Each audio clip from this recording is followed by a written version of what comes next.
유쾌하지만 가볍지 않게 진솔하면서 깊이 있는 고품격 토크쇼 백문이 불여일견의 백두희 문서진입니다. 네. 네. 금일은 조금 변동성이 큽니다. 네, 아무래도 이제 이벤트가 좀 주말에 아무래도 그렇죠. 또 트럼프발 또 무역 전쟁 네. 그 이슈가 또 나오면서 이쪽 관련 부분에서 계속 지금 시장이 좀 발목을 좀 잡고 있는 것 같고요. 네네. 그다음에 이제 또 이게 G20 이제 또 재무장관 회담을 앞두고 있다 보니까 네. 조금 더 부각되는 느낌도 듭니다. 네. 거기에 뭐 지금 뭐 다들 아시는 것처럼 또 개별적인 이슈 같은 경우는 또 네이처셀에 또 급락이 나오면서 전체적인 코스닥 바이오 관련 종목들, 줄기세포 관련 종목들이 좀 힘이 좀 약해지고 있다는 점, 뭐 그 부분.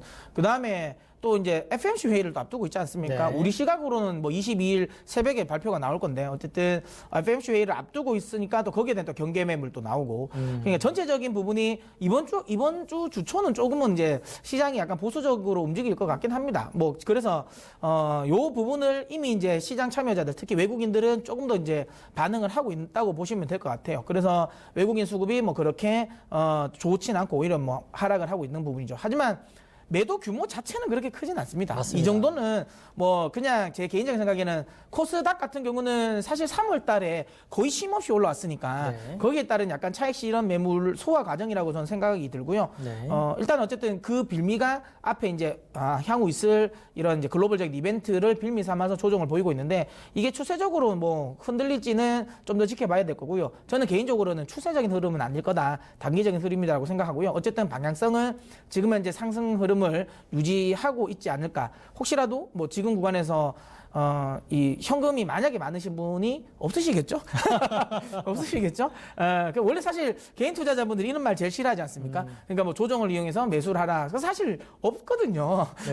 네, 아니, 없기 때문에 이건 사실 뭐 그냥 공허한 말이긴 합니다. 근데 요걸 이런 이야기를 드리는 건 혹시라도 만약에 내가 물려 있다면 굳이 지금 자리에서 주식 비중을 줄일 필요는 없다라고 해석하셔도 될 거라고 생각합니다. 일단 가지고 계신다면 그냥 있는 물량은 계속 홀딩하고 뭐 가지고 가셔라는 이야기 드리고 싶고요.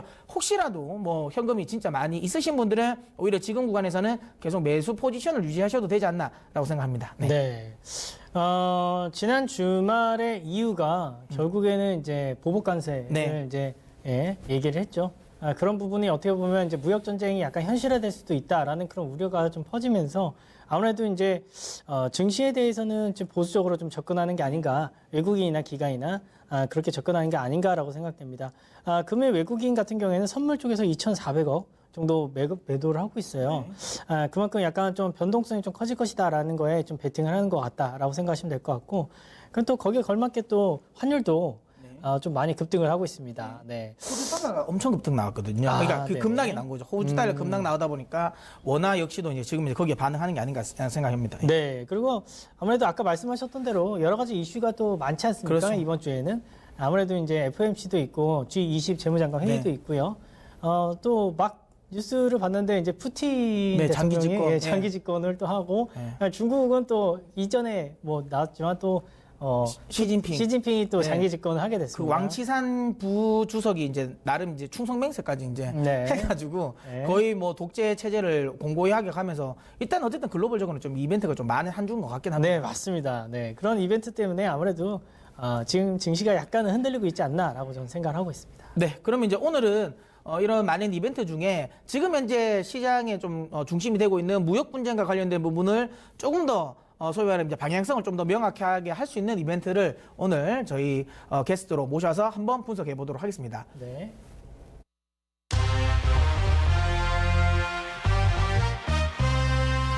미국의 수입산 철강에 대한 관세 부과가 임박한 가운데 오늘 열리는 G20 재무장관 회의에 관심이 모아지고 있습니다. 프랑스와 독일, 브라질 등이 이번 회담에서 트럼프 대통령의 철강 알루미늄 관세 문제를 주요 이슈로 제시했는데요. 지난 주말 EU는 미국 보호무역에 대한 보복 차원에서 약 28억 유로 규모의 미국 수입품에 대한 관세 부과를 발표했습니다. 메르켈과 시진핑은 전화를 통해 미국 관세 부과 문제에 대해 G20 틀 안에서 해결책을 모색하기로 했는데요.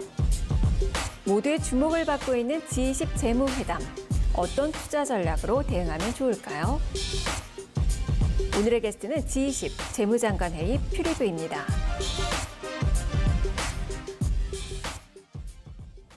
네. 네.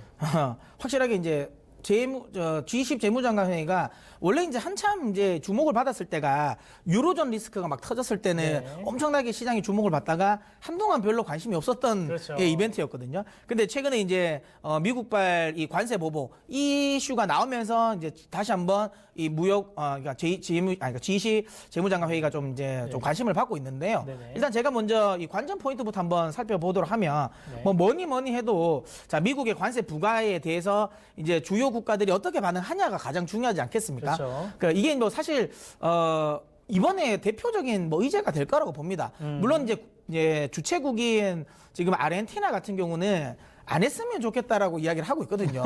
노골적으로 그냥 이번 이 회담에서는 그러니까 미국과 이 관세 관련 이슈는 좀 안 다뤄줬으면 좋겠다라는 뉘앙스를 합니다. 그럴 수밖에 없죠. 왜냐하면 아르헨티나 같은 경우는 지금 철강 관련 이 보복 관세와 관련돼서 좀 빼달라고 해서 지금 미국과 협상을 하고 있거든요. 그렇죠.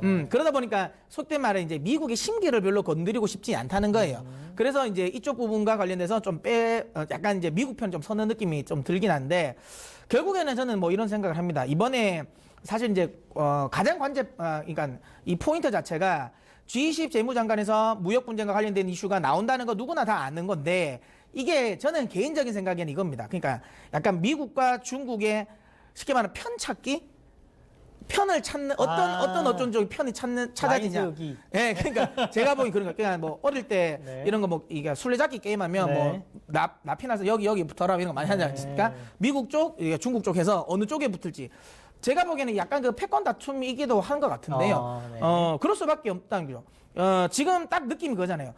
미국 같은 경우는 이번에 관세 부과를 빵 하면서 처음에부터 일단은 모든 부분에 대한 관세를 다 해줬어요. 맞죠? 딱 25% 모든 국가 배제 없이 싹 관세를 했는데 조금씩 배제를 하고 시작하잖아요. 네. 이게 사실 처음부터 이제 약간 협상 카드라는 거죠. 물론 이제 그 큰 틀 중에 하나는 또 중간선거용이기도 하지만 실질적인 무역적인 부분에서는 결국은 협상용이라는 거죠. 그러니까 한번 빵 치고 나서 그리고 나서 이제 조금씩 협상하면서 이렇게 풀어지는 걸 보여주니까 우리도 조금 이쪽에 미국 쪽에 붙으면 이런 거 또 관세 또 소위 말하면 적용이 안 받을 수 있겠네라는 이야기를 하는 거죠.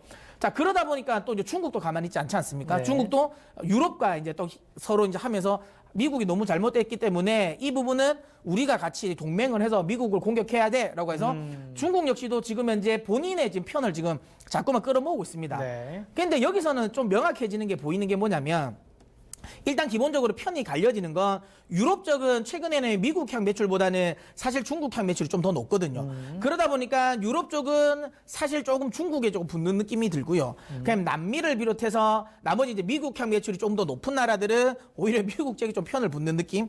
이런 부분이 지금 계속 이제 이어지고 나가기 때문에 이번 재무장관 회의에서도 이 부분이 어떻게 형성되냐에 대해서 저는 좀 관심 있게 좀 봐야 된다라고 저는 생각을 하고 있습니다. 뭐 지금 그렇습니다. 미국을 제외하고는 지금 현재 흐름은 사실 다 똘똘 뭉쳤습니다. 미국을 네. 공격하자로. 네. 사실 미국 입장에서는 이걸 원한 건 아니거든요. 네. 사실 적은 중국이라고 이야기하고 싶었거든요. 우리가 실질적으로 때리고 싶은 건 그러니까 너희들이 아니야. 중국이야. 그러니까 소위 말하면 이거죠. 한번 다 때려놓고 이게 물어보는 거죠. 자, 내가 너 이거 풀어줄 테니까 너 우리 편 할래? 그래서 같이 중국과 맞서자. 근데 실질적으로 저는 미국이 하고 있는 게 맞는 건 맞습니다. 왜냐하면 중국이 자유무역주의를 뭐 옹호한다라고 하지만 얼마나 어불성설입니까? 그렇죠. 예, 네. 중국이 사실 자유무역주의를 가장 많이 훼손시켰던 나라인데 그렇죠. 이제 어느 정도 거기서 이제 부를 축적하고 있다 보니까 이제 와서 그런 말 한다는 건 사실 말이 안 되는 게 맞는데 그래서 미국식의 입장이 발언이 맞지만 지금 미국의 말이 안 먹히는 건 그러니까 그 하는 방식이 마음에 안 드는 거지 않습니까? 트럼프식의 방식이. 만약에 오바마가 그런 식으로 했다면 좀 달랐을 수도 있을 겁니다. 그쵸, 네. 오히려 더 중국에게 소위 말해 좀 더 똘똘 뭉쳤을 수도 있는데 이 부분 자체가 조금 이제 소위 말해 방식이 좀 잘못됐지 않나라는 생각을 하고요. 어쨌든 미국은 이번 회담에서 계속 중국을 견제하려고 할 겁니다. 중국이 실제로 보면 자유무역제를 제일 먼저 훼손한 건 중국이야. 그렇죠. 이 부분에 대한 컨센서스를 좀 형성시키려고 하는데 얼마나 형성될지는 사실 잘 모르죠. 제가 보기엔 좀 쉽지는 않을 것 같고요. 어쨌든 이번 G20 정상회담에 어쨌든 주력은 그거죠. 그러니까 지금 미국과 중국의 어떻게 편이 갈려질 것인지. 그래서 만약에 지금 구간에서 혹시라도 이제 지금 현재 흐름이라면 중국 쪽에 오히려 조금 더 손을 들어줄 가능성이 높고 이렇게 된다면 미국은 조금은 더 거칠게 나오겠죠. 왜냐하면 이 정도로는 안 되겠다. 그럼 추가적인 뭔가를 도발을 더해서 협상 카드를 더 만들기 위해서 조금은 더 도발할 가능성이 높기 때문에 네. 이번 G20 정상회담에서 우리가 볼 건 얼마나 미국 쪽에 소위 말하면 컨센서스가 형성될지 아니면 중국 쪽에 나머지 사람들이 좀 더 컨센서스를 형성할지를 좀 주목해 봐야 되는 게 아닌가라는 게 제가 생각하고 있는 이번 G20 정상회담의 관전 포인트라고 봅니다. 네. 네. 일단은 제가 생각을 할 때는 네. G20 회의를 하기 전에 지금 현재 환경에 대해서 한번 일단 말씀을 좀 드려야 될 것 같긴 해요. 지금 현재는 뭐 제조업 지수라든지 네. 소비 지표라든지 굉장히 좋습니다. 그렇죠. 그러니까 사실 이제 경제 지표, 그러니까 한마디로 전 세계의 펀더멘탈 자체는 굉장히 견조하게 흘러가고 네. 있는데 모든 투자자들 그리고 이제 시장에 참여하고 있는 참여자들의 시선은 그쪽에 안 가 있다. 그렇죠. 그러니까 한마디 여러 가지 이벤트에 자꾸 네. 훅훅 네. 쏠리는 듯한 그렇죠, 그런 느낌이 그렇죠. 있습니다. 네. 지금 그러면서 또 가장 큰 이벤트가 나오고 있는 부분은 방금 말씀하셨다시피 결국에 미국이 던지는 이벤트 아니겠습니까? 네, 네, 그렇죠. 네, 그런 이벤트에 대해서 좀 전 세계가 좀 시선이 많이 쏠리고 걱정을 또 많이 하고 있단 말이죠. 네. 이런 상황이니까 어떻게 보면 G20 재무장관 회의가 더 지금 전 세계에 관심을 받고 있는 게 그렇죠. 아닌가라는 맞습니다. 예. 생각을 한번 해봅니다. 그러니까 결국에는 G20 재무장관 회의에서 어떻게 좀 이렇게 세계적으로 지금 뻗어나가고 있는 지금 보호 무역을 한번 좀 잡아주면 네. 좋겠다라는 그런 관심이 좀 쏠리는 게 아닌가라고 저는 생각을 하는데 결국에는 근데 G20은 원래 의제가 이게 아니었어요. 결국 의제는 결국에 뭐냐면 아까도 말씀을 드렸지만 여러 경제 지표가 다 좋아지고 있는데 단 하나 아쉬운 게 있습니다. 투자 지표입니다. 네. 그러니까 지금 현재 좀 투자 자체가 조금 좀 미직미직하다라는 그런 부분과 또 두 번째 전 세계가 지금 굉장히 관심 있는 부분이 노동 생산성에 네, 대해서 그렇죠. 굉장히 관심이 많아요. 그러니까 한마디로 전 세계 오토메이션이 네. 너무 광범위하게 뻗어나가다 그렇죠. 보니까 이 노동 생산성에 대해서 이게 좀 올라와야지 또 임금도 또 올라오고 올라가죠. 이러면서 더 선순환을 할 텐데 네. 이 부분에 대해서 한번 우리 한번 토론을 해보자라고 원래 하는 그런 장인데 그렇죠. 예. 트럼프가 아예 틀을 바꿔버렸습니다. 네. 아젠다를 바꿔버렸죠. 예. 나한테만 집중해. 네, 그렇죠. 맞죠. 네. 이런 식으로 좀 던지지 않았나라고 저는 생각을 하고 있습니다. 근데 사실 지금 전 세계로 뻗어나가고 있는 세계 무역, 그리고 보호 무역 이런 주의가 확산되고 있다라고 하고 있지만 이런 또 어떻게 보면 처음에 이런 부분에 대해서 먼저 던진 국가가 미국이잖아요. 그렇죠. 근데 미국을 보면요, 미국 경제 수장들을 보면 대충 그 나라의 경제 정책을 혹은 여러 가지 무역 정책들을 어떻게 가져갈지 알 수 있는데 수장들이라고 하면 피터 나바로. 그렇죠. 네. 그리고 요번에 뭐 커틀러, 예. 네, 콘 대신 다시 들어오는 네, 커틀러라든지 이제 그분들의 어떻게 보면 발언을 좀 모아 보면은 재밌습니다. 네. 네, 제일 먼저 하는 말이 나는 자유무역주의를 선호한다. 그렇죠. 이게 굉장히 웃긴 말이죠. 지금 보호무역 그 관세 장벽을 쭉쭉 올리고 있는 그런 모습을 보이고 있는데 자유무역주의를 옹호한다니. 다만 벗이 붙습니다. 그렇죠. 다만 중국한테는 그렇죠. 예외다. 예. 그냥 결국에는 뭐 저도 뭐 누누이 말씀을 드렸지만 피터 나바로는 굉장한 어떻게 보면 중국에 대해서 강경자거든요. 그렇죠. 예. 중국을 세상이 지배하는 날이라는 걸 썼지 않습니까? 맞습니다. 데스 바이 네. 차이나 이래가지고 네. 예. 중국 때문에 세계가 경제가 무너지고 네. 그래서 우리 나머지 나라들이 그리고 미국이 힘이 있을 때 중국을 어쨌든 깨야 된다. 맞습니다. 근데 이 이야기는 근데 그분이 책 중에 저도 인상 깊었던 거 그거거든요. 네. 저도 몰랐는데 요번에 이제 최근에 이제 보면서 했다는 그게 있더라고요. 우리나라는 옹호를 했더라고요. 보니까 우리나라나 일본처럼 이런 쪽은 정상적인 자유무역주의를 하고 있다. 오히려 이런 정상적인 자유무역주의는 미국에 도움이 된다 이야기했더라고요. 그래서 제가 생각하는 건 아무래도 우리나라에 대해서는 생각보다 또 관세가 안 될 수도 있겠다는 생각이 들었어요. 네네. 제 생각은. 맞습니다. 그래서 저도 약간 그렇게 생각을 하는 게 뭐냐면은 결국에는 미국의 입장에서는 전 세계에 똑같이 철강에 대한 관세를 매겼는데 그렇죠. 전 성동격사라고 생각합니다. 네. 그러니까 동쪽에서 요란하게 깽가를 치고 있지만 결국엔 격파할 쪽은 중국이다라는 그렇죠. 거죠. 네. 그러니까 지금 예를 들어서 뭐 제가 그런 말 자주 하는데 결국에 망나니가 칼을 휘두르면 네. 그 칼 끝에 뭔가 있어야 됩니다. 네. 그냥 저희가 생각할 땐 미국의 휘두르는 그 칼 끝에는 제 생각에 중국이 있지 않나. 다만 이 중국을 직접 치기 전에 여러 가지 한번 이슈들을 만들면서 좀 간을 보는 그런 느낌이다. 라고 저는 생각을 하고 있습니다. 뭐 솔직히 이런 부분은 중국 자본에 대해서 지속적으로 견제하는 부분도 나오고 있잖아요. 네네. 얼마 전에 우리가 얘기했던 브로드컴, 퀄컴하고 그렇죠, 그렇죠. M&A 그런 문제도 딱 말린 것도. 네. 솔직히 뭐 브로드컴이 싱가포르 쪽인데 이게 싱가포르라는 나라를 가보시면 아시겠지만 이게 중국 자본들이 거의 대부분 예, 잡고 거의 있거든요. 화교가 대부분 잡죠. 네네. 그리고 브로드컴 지분이 화웨이가 또 많이 가지고 있잖아요. 아, 네네. 네, 그렇죠. 예. 그렇고 뭐 이전에 뭐 마이크론도 그렇죠. 그냥 뭐 대놓고 그냥 네. 트럼프가 잘라버렸습니다. 지금 현재 중국 자본들이 미국의 여러 가지 첨단 기업들을 인수하는 데 있어서 M&A에 계속 네. 소금을 뿌리고 있다라고 생각하시면 앞으로도 계속 그러지 않을까요? 앞으로도 계속되고 있습니다. 네네. 그냥 성향이 지금 미국의 지금 경제 수장들뿐만 아니라 트럼프까지도 지금 어떻게 보면 가장 그 휘두르고 있는 칼 끝에 중국이 있다라는 식으로 좀 받아들이시고 모든 거를 좀 이해하시는 게 어떨까라고 저는 생각을 하고 있습니다. 네. 그럼 결국 네. 알겠습니다. 네, 결국에는 그래서 우리나라 같은 경우에는 결국엔 파트너, 네. 동맹국 뭐 이런 이름 하에 어떻게 보면 호주도 좀 면제를 그렇죠, 해줬고요. 그렇죠. 캐나다도 그렇고 네. 멕시코 예. 어쩔 수 없습니다. 캐나다하고 멕시코는 딱 붙어 있거든요. 그렇죠. 예. 네. 그러니까 파트너 동맹국 뭐 이런 이름 하에서 지금 계속 이제 면제를 해주고 있는데 우리나라 같은 경우에도 이제 좀 이런 식으로 면제를 해주지 않을까라고 생각됩니다. 이런 거 보면 우리나라가 정말 이러지도 저러지도 못할 상황인 게 네. 우리는 사실 완전 미국에도 붙기도 그래요. 그렇죠. 예, 또 그렇다고 해서 중국에도 붙기도 그렇습니다. 네. 양쪽에서 어쨌든 무역 관련 부분은 그러니까 무역만 연계된 게 아니라 우리는 군사적인 부분 모든 게 다 있다 보니까 네. 안보 문제도 있다 보니까 이러지도 저러지도 못하는 구간이라서 참 우리나라 좀 그러니까 난감하긴 할 것 같아요. 우리 현 정부가 진짜. 이럴 때는 제가 생각할 때 역사적으로 봤을 때 광해. 네, 지금 광해 같은 약간 네. 지혜가 좀 필요하지 않나라는 생각이 좀 듭니다. 네. 알겠습니다. 그러면 이제 바로 전략 이야기도 또 해주시죠. 네.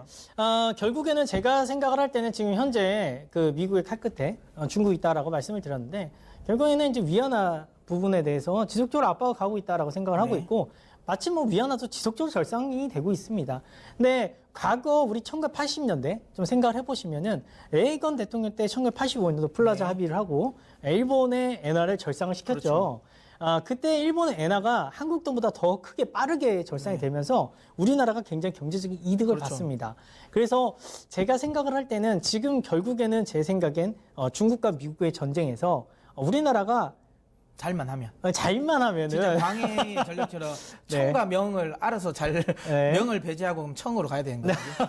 그렇다기보다는 약간 실리적으로 해서 잘 외교를 한다라고 했을 때는 오히려 이득을 좀 보지 않을까. 네. 물론 지금 원화가 절상이 되고 있지만 그 절상 속도라든지 폭이 위안화보다는 그렇죠. 절상 폭이 좀 적거든요.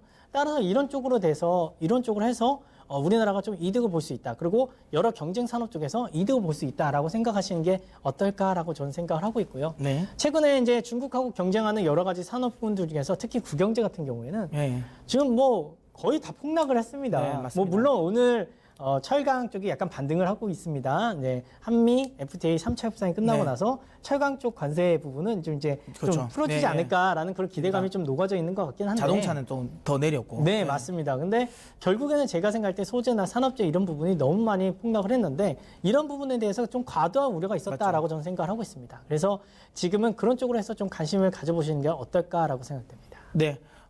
저는 이제 아까도 이야기한 것처럼 결국에는 미국의 보호무역주의에 이 속내를 좀 잘 알아야 된다라고 저는 생각하고요. 일단은 첫 번째는 이야기 드린 것처럼 어쨌든 이제 중간 선거용인 것도 있고요. 네. 그다음에 가장 중요한 건 그러니까 내 편 만들기라고 저는 생각합니다. 계속 이제 중국과의 어쨌든 큰 전쟁을 제가 보기에는 치르기를 앞둔 것 같아요. 그게 뭐 말 그대로 아예 대대적인 무역 전쟁이라기보다는 자, 조금씩 이제 그러니까 중국이 지금까지 어쨌든 그 소위 말하면 그 아주 큰 시장을 바탕으로 해서 글로벌 쉽게 말하면 전체적인 경제 자체를 흔들었잖아요. 네. 그러니까 이 부분을 조금 이제 미국이 좀 바로잡으려고 하는 그렇죠. 그러니까 그런 큰 소위 말하면 싸움을 앞두고 내 편 만들기를 하기 위한 거라고 생각합니다. 그래서 아까 방금 이야기한 것처럼 사실 이 부분은 뭐 명확한 것 같은데 지금 치고 있는 게 어떤 나라든 캐나다라든지 사실 멕시코 같은 경우는 호주도 그랬습니다. 철강이 어쨌든 주력 사업이긴 하죠. 네. 이런 나라들은 다르겠지만 우리나라라든지 다른 나라든 실질적으로 철강이 주력 사업은 아니거든요. 그렇죠. 예, 그러니까 주력 사업 쪽을 팍 치진 않았어요. 근데 이 어쨌든 그 부분을 옆에서 치면서 내 편 만들기를 하고 있는 것 같아요. 그래서 너 내 편 안 하면 그 영화에 그런 말이 많이 나오잖아요. 내 편이 안 될 것 같으면 아예 밟아버려라는 대부인가요? 그런 거 있지 않습니까? 그거 좀 일단은 어쨌든 땅 치고 나서 내 편인지 아닌지 소위 말하면 피하 식별을 하고 나서 그리고 더 강하게 누르는 건지 아니면 우리 편이라고 생각하면 아예 우리 쪽으로 좀 더 끌어들이는 쪽으로 간다라는 거고요. 결국에는 이쪽에 나중에 지금 백두희 전문가도 이야기하신 것처럼 결국에는 칼끝은 중국인데 이 전통적인 산업에 대한 이런 규제를 통해서 계속 중국을 압박하기는 쉽지 않을 겁니다. 결국에는 미래의 먹거리를 칼로 채야 그렇죠. 되겠습니까? 네. 그러니까 지금 표를 가지고 나왔는데요. 네. 이게 아까 지금 백 전문가께서 이야기하신 것처럼 퀄컴 인수를 어쨌든 막았습니다.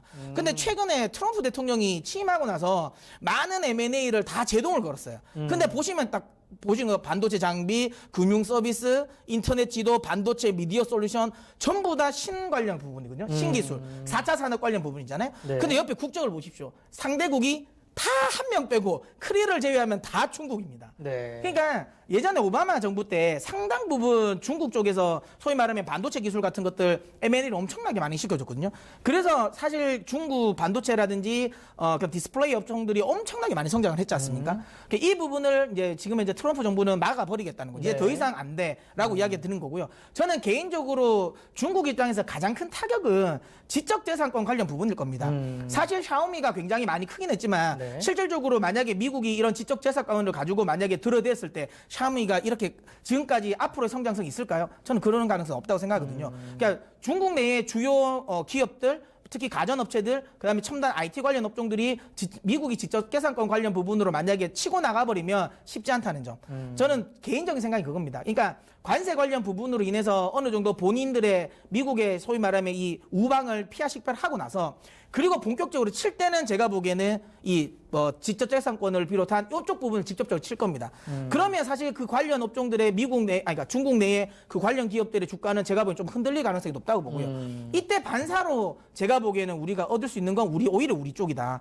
저는 개인적으로 그 생각을 하고 있습니다. 그래서 지금 백두희 전문가께서도 이야기하신 것처럼 전통적인 철강 관련 부분 너무 지나치는 건 저도 생각합니다. 그래서 이쪽 관련 부분도 관심을 가지셔야 된다라고 보고요. 또 한편은 아까 방금 이야기한 것처럼 결국에는 미국은 이 전통 산업에 대한 억누름을 원하려고 하는 건 아닌 것 같습니다. 조금 더 큰 미래를 보면 결국은 중국이 4차 산업 관련 부분에서 소위 말하는 패권을 가져가지 않게 하기 위한 제가 보기엔 그 틀이 되지 않을까라는 생각을 하고요. 어쨌든 그렇다면 우리 입장에서는 좋은 거 아니겠습니까? 우리가 반도체 쪽에서 계속 우려되는 게 그거잖아요. 중국이 우리 쪽에 기술력을 너무 많이 빨려 따라왔다. 이게 사실 실질적으로 중국의 기술력보다는 M&A를 통한 기술 발전이지 않습니까? 요 부분이 좀 제한이 된다면 우리 업종 쪽에서는 오히려 4차 산업 관련 쪽 저는 더 관심을 가져야 된다고 보고요. 여전히 저는 4차 산업 이야기하면 거의 이 세 가지를 맨날 들고 나옵니다.